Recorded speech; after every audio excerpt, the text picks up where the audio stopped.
আসসালামু আলাইকুম ওয়া রাহমাতুল্লাহি ওয়া বারাকাতুহু। আলহামদুলিল্লাহি ওয়াহদা ওয়াসসালাতু ওয়াসসালামু আলা মান লা নাবিয়্যা বাদা।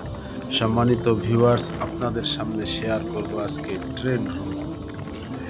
রাজশাহী টু ঢাকা বনলতা এক্সপ্রেস ট্রেনের সৌন্দর্য, প্রাকৃতিক যে অবস্থান, ট্রেনের যে গতিবিধি, এই বিষয়গুলো নিয়েই আজকে আপনাদের সামনে একটু কথা বলতে চাচ্ছি।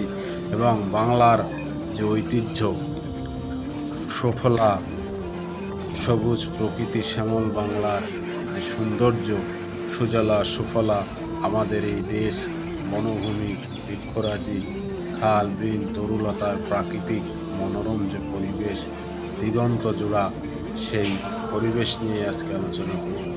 আমরা ট্রেনের ভেতর থেকে জ্বালানা দিয়ে যদি একটু উঁকি দিই, তাহলে দেখতে পাবো এই বিষয়গুলো।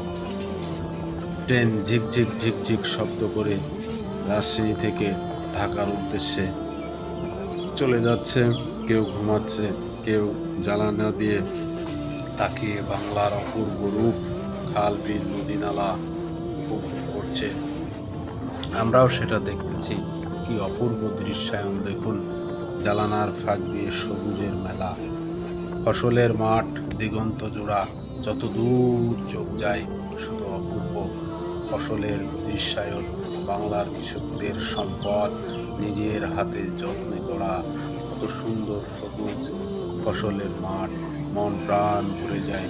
ধানের ক্ষেত, সোনালি ধান, যে ধান বাংলার কৃষকের ঘরে ঘরে এখনই উঠে যাবে।